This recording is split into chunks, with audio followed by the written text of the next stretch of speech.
Greetings and salutations, everyone. My name is Andrew Kirk, and welcome to my YouTube channel. Today, we're talking about the 2020 free agency frenzy. As we woke up this morning, we expected players to sign brand new contracts going into the 2020 season. We expected players to be hit with franchise tags, deals to be made.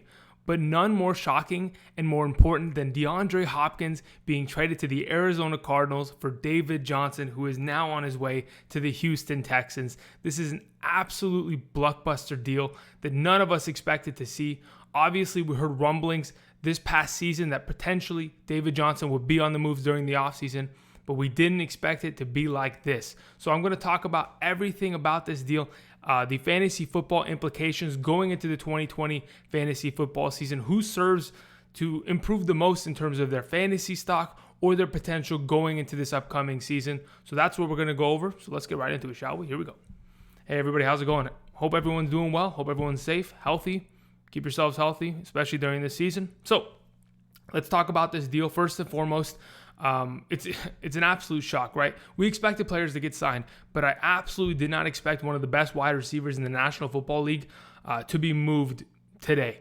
But I'll talk about the similarities between this offseason and last offseason and kind of where I find a little bit of similarities and stuff like that. But overall, the Arizona Cardinals are sending over David Johnson and a 4th-round pick to the Houston Texans for a 2nd-round pick and DeAndre Hopkins.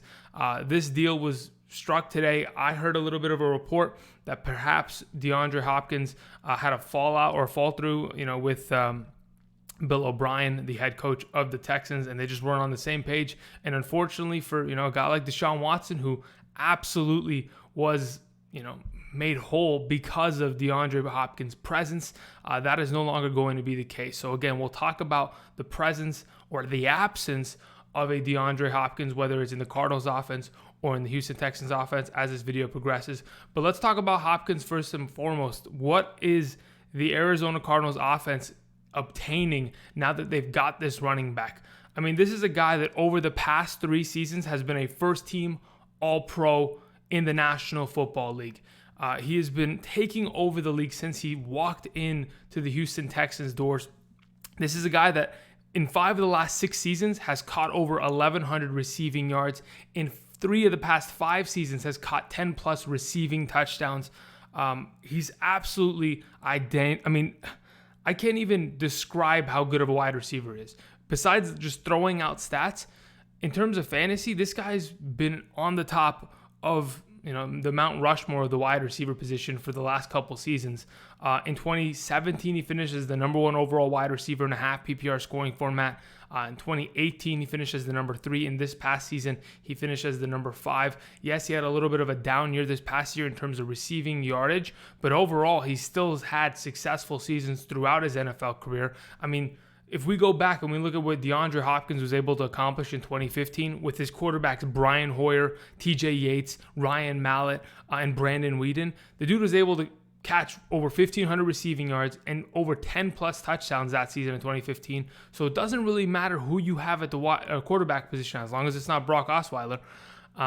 This guy's going to succeed because he is one of the best National Football League wide receivers, and it's a shame that the Houston Texans thought it would be a good idea to trade him. Now, I'm not saying that David Johnson's a bad football player, and I'm not saying that the deal might not succeed for both teams. I honestly hope that both teams have a positive outcome from this trade. But honestly, it's going to be tough to see how potentially the Houston Texans improve off of this. Now, DeAndre Hopkins is going into a tougher division, in my opinion. Overall, the NFC West won the most games as a 4-team division this past season. So obviously they have teams like the 49ers and the Rams who have both made Super Bowl runs these past 2 seasons. The Seahawks, who have been a playoff team every season for as soon as Russell Wilson has got there. And now that the Cardinals are starting to get some momentum, it's going to be a very competitive division. We thought DeAndre Hopkins doesn't have to go against Jalen Ramsey twice a year anymore, now that Jalen Ramsey had been traded to the Rams, but he's going to go play in the same division, and we're going to be excited by that matchup once again, and we'll talk about that as the time comes. But again, DeAndre Hopkins, he's a top 5 wide receiver. I don't think his stock is going to change very much, but I do think that the pieces that he is going to influence the most, like the quarterbacks, the running backs, and the wide receivers of the Arizona Cardinals is the biggest difference maker. So let's talk about them. Let's talk about Kyler Murray first and foremost. In a 4-point passing touchdown format last season, Kyler Murray finished as the number 7 overall quarterback. In a 6-point per passing touchdown format, as you guys know, one of my favorites, he was the number 10 overall quarterback. Kyler Murray, despite struggling a little bit in his rookie season, still completed 20 touchdown passes, 3,900 passing yards, got himself over the 500 rushing yard mark. This is a dynamic player that can get plays done with his legs or with his arm, in an offense that loves to use 4 wide sets, loves to use a plethora of athletes. As long as you have this team in the shotgun, whether it's a running back to his left or right, does not matter. They're spreading the ball out. They're spreading defenses out, and that's how they're gashing you. And they found a lot of success from that this past season. Now, as we go into 2020, we have DeAndre Hopkins. We have Larry Fitzgerald coming back for another season. Christian Kirk.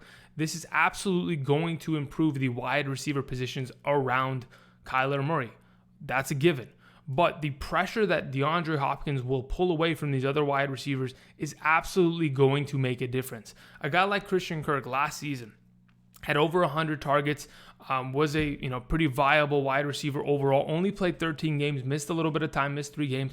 But in his time last season for the Arizona Cardinals, he averaged 10.32 fantasy points in a half-point PPR scoring format. But the thing that we continue to see was there were a lot of games where Christian Kirk was being heavily targeted. And when he was targeted 8+ times last season, he averaged 14 fantasy points per game in a half PPR scoring format. So if we can get DeAndre Hopkins on the opposite side of the field, pulling majority of the pressure, I 100% believe Christian Kirk will be more of a viable option this coming season because the pressure is going to be pulled away. And sure, DeAndre Hopkins is not going to lack his targets, but the question is, when Kyler Murray is on average throwing the ball 34 times a game, where are the rest of those targets going to go? Sure, sprinkle here and there, but I believe the rest will be going in the direction, hopefully 8+ a game, to a guy like Christian Kirk, because we've seen him be successful when he's given the opportunity. Again, like I always say, opportunity leads to success in fantasy football, and I think this would be one of the cases. Now, another case that we need to talk about is with David Johnson out of Arizona. Sure, we have DeAndre Hopkins in, but there is no more running back, quote-unquote, competition. The Arizona Cardinals tagged Kenyan Drake earlier today, and they will franchise tag him for the year. And overall, what we saw Kenyan Drake do since he stepped into the Cardinals organization last year is quite remarkable. Coming off of pretty much just getting a shellacking week after week with the Miami Dolphins as they were completely just out of it early last season, he joined the team in week 9, and he took off. The trade was made because there was a little bit of an injury from David Johnson and injuries from Chase Edmonds, and they needed a viable running back because they could not go into the waiver wire, grab a Zach Zenner or an Alfred Morris and hope that they were going to get production out of them. They got Kenyan Drake. They struck a deal. He came in, and he was absolutely incredible. In his 8 games with the Arizona Cardinals, he put up 145.4 fantasy points. In an 8-game span, that's an 18.175 fantasy point average in half PPR. 18 points on average per game from Kenyan Drake last year as an Arizona Cardinal. So you have him solidified as your RB1. You have DeAndre Hopkins solidified as your wide receiver 1. A plethora of other veteran wide receivers like Larry Fitzgerald. And then you have the young talent like Christian Kirk, Andy Isabella. You've got a pretty solid offense here. You probably need to address the offensive line during the draft. But overall, Kyler Murray's looking like he's in a far better spot than he was last year, and it's quite exciting considering how well he played in terms of fantasy production last year. Now, the thing that I was mentioning a little bit earlier, and I kind of alluded to this offseason, this free agency frenzy is kind of reminding me of last offseason because there was an Oklahoma quarterback that was the number 1 overall pick in 2018, and he had himself a pretty good year. And going into 2019, somebody traded his team one of the best wide receivers in the National Football League by the name of Odell Beckham Jr. So yes, I'm referring to the Cleveland Browns situation. Last offseason, we had Baker Mayfield hype go out of control because Odell Beckham Jr. joined the Browns organization. And what did that do? That built hype. Everyone continued to buy in. We all thought Baker Mayfield was going to be a top 5 quarterback. He was going to get to the playoffs for the first time in a very long time for the Browns organization. And honestly, it was looking like they were on their path to success. Unfortunately, it didn't end up being the same. So I want to throw out that precautionary measure as of right now. You have a rookie quarterback coming off a good season, a Heisman winner, a number 1 overall pick, getting one of the best wide receivers in the National Football League to join his team via a trade. Let's not get too carried away with his value. Let's not throw him far up into the rafters to where wherever you're drafting him, you're not getting the value back in case something awry goes. There's always a potential of a guy like Kyler Murray, having a little bit of regression here and there or struggling to find himself. Hopefully that's not the case. Hopefully we don't have a Baker in 2020 in the name of Kyler Murray. But I just wanted to kind of get the comparisons there, let you guys know. Outside of that, Kenyan Drake, again, one of the better backs. He was absolutely dominating late last season, had those Derrick Henry type numbers, absolutely taking over games, playing 80% of the offensive snaps with David Johnson out of there. This is going to be a very, very exciting time for the Arizona Cardinals offense. But again, their defense is a little rough shot, but that's okay because if your defense is getting scored on, your offense has to keep coming back and making plays. That's exciting to see. Anyway, let's go ahead and move on, and let's talk about the Houston Texans, who stands to get hurt the most. It's without a doubt Deshaun Watson, and it's not even a conversation at this point. Deshaun Watson this past 2 seasons, in a 4-point per passing touchdown format, has been the number 5 quarterback both seasons. He's had consistency, but mainly because he's had consistency at his number 1 wide receiver position. Think about it. In 2018 and 2019, his starting running backs completely different. His starting left tackles completely different. When we have, Will Fuller one season, Will Fuller, okay, sure, there's some consistency there, but the other consistency is Will Fuller cannot last 16 games in a season. We're all thinking, Will Fuller's going to be the number 1 wide receiver now, isn't he? The guy can't play 16 games, much less 17. We're talking about the new collective bargaining agreement, adding an extra game to the NFL regular season for the next 10 plus years. You got to be kidding me. Will Fuller is, maybe for the first 5 weeks of the season, he'll be good, but eventually he's going to get injured. He's been injury prone his entire career. And as much as I'd like to see Will Fuller play an entire 16-game season, I don't think it's possible at this moment in time, especially what he'll have to do and how much pressure is going to be on him to make plays. It's going to be tough for him.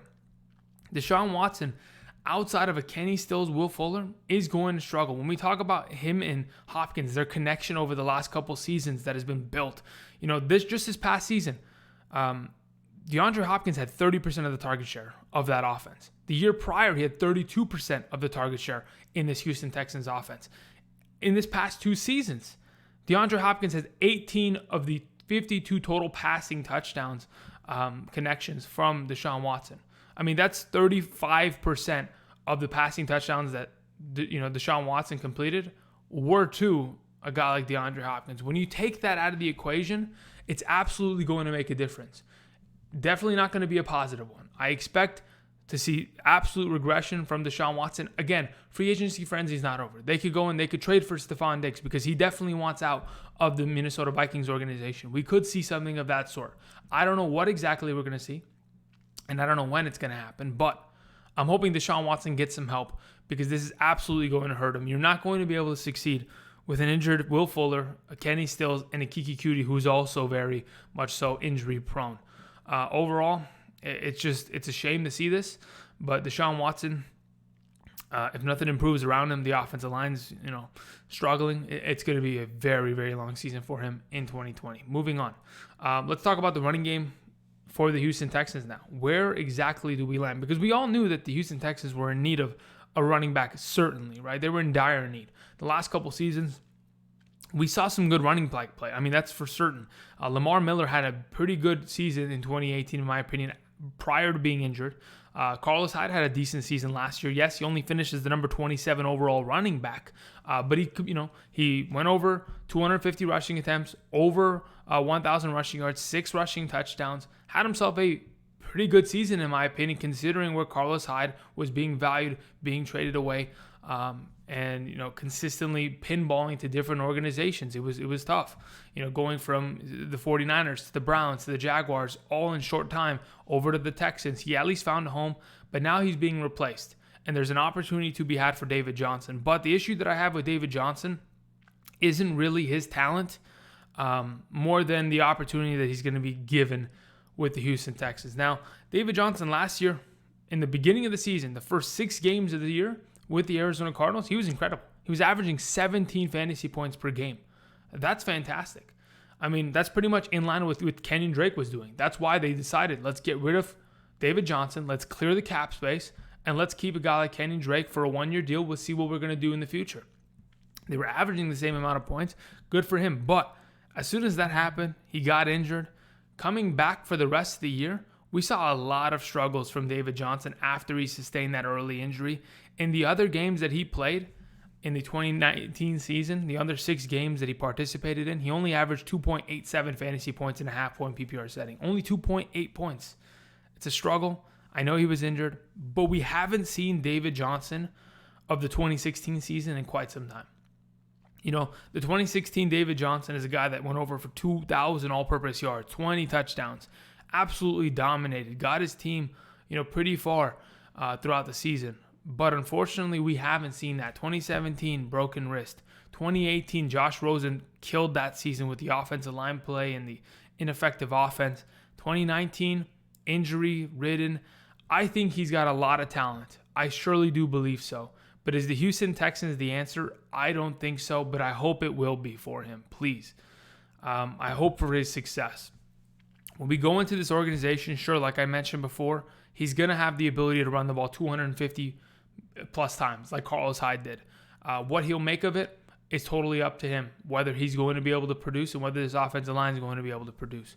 But an RB2, a low-end one at that, is probably in line. But the thing that, in my opinion, makes a guy like David Johnson so valuable has always been his ability to work in the passing game. But unfortunately, you have to split the backfield now with Duke Johnson. Duke Johnson's a guy that last season ran the ball 83 times for 410 yards, 2 rushing touchdowns, caught the ball 42 times on 62 targets for 410 yards and 3 receiving touchdowns, a 9.3 yard per reception average. This is a guy that is a change of pace back, a third down back at that, and was signed last season to this organization to kind of give another dynamic option on the third down basis. Unfortunately, David Johnson is going to have to split snaps with him. And David Johnson, who is a guy that loves to catch the ball out of the backfield, might not be able to do that as often if David Johnson's out here, averaging 8.25 fantasy points per game and catching the ball, as much as he has. Now, sure, the 44 receptions isn't that much in the grand scheme of things when we have guys like Austin Eckler catching the ball 90, some odd times. I understand that for sure. But again, we just have to kind of put it in perspective. Is David Johnson going to be in the best possible position to succeed with this offense? I don't think so. Another statistic that I found, the Texans, in terms of targeting the running back in the National Football League, targeted the running back last season the 4th fewest amount of times. The other teams were the Ravens, obviously, because they ran the ball down people's throats. The Titans, they ran the ball and the Rams, which Todd Gurley was not healthy enough to catch the ball very often, but got himself 49 targets nonetheless. But again, the Texans target their running backs the 4th fewest in the National Football League. It's not enough, and it's going to have to increase. Hopefully, with the absence of a DeAndre Hopkins, maybe we see more targets out of the backfield. But this offense is going to have to change. Absolutely, just without a doubt in my mind, they have to change. They have to transition to something else. I don't know what we're going to see from this offense in 2019 or 2020, excuse me. But it's going to be interesting. But anyway, those are my thoughts at this moment in time. I think DeAndre Hopkins makes this Cardinals offense far greater. He is a fantastic wide receiver. He might not finish as the number 1 wide receiver in the National Football League. Might not finish as number 2 or 3. But he's still, in my opinion, a top 5 wide receiver going into this Cardinals organization. We have David Johnson, who is pretty much on the bubble. Now the bubble is popped. He's landed in Houston. Hopefully he can be a viable RB2 this coming season for teams. But again, the guys that stand to improve the most and get hurt the most, Kyler Murray improving absolutely, and Kenyan Drake for sure. And Deshaun Watson, unfortunately, is going to take a little bit of a hard hit from this. So hopefully we'll see what happens as the progression of the 2020 fantasy football free agency frenzy continues. Hopefully some clutch players get signed to each of these teams, continue to improve. We've seen a lot of signings in the last couple hours. Austin Hooper going to the Cleveland Browns. And we've seen, a couple franchise tags like Derrick Henry and Dak Prescott. A lot of stuff is going down. A lot of trades are being made. I think, I think Arik Armstead, was he signed or was he traded to the Colts? Somebody was traded to the Colts with defensive tackle. That's why they cut Marcus Hunt. Anyway, a lot of stuff is going down. Anyway, thank you everybody for watching. I appreciate you guys spending your time here today. Comment down below what your guys' thoughts are. Who do you think stands to improve the most in fantasy going into 2020? Don't forget to like this video, subscribe if you have not already for more fantasy football content throughout the entirety of the 2020 season. Until next time, everybody, I'll see you guys. Peace. Have a good one.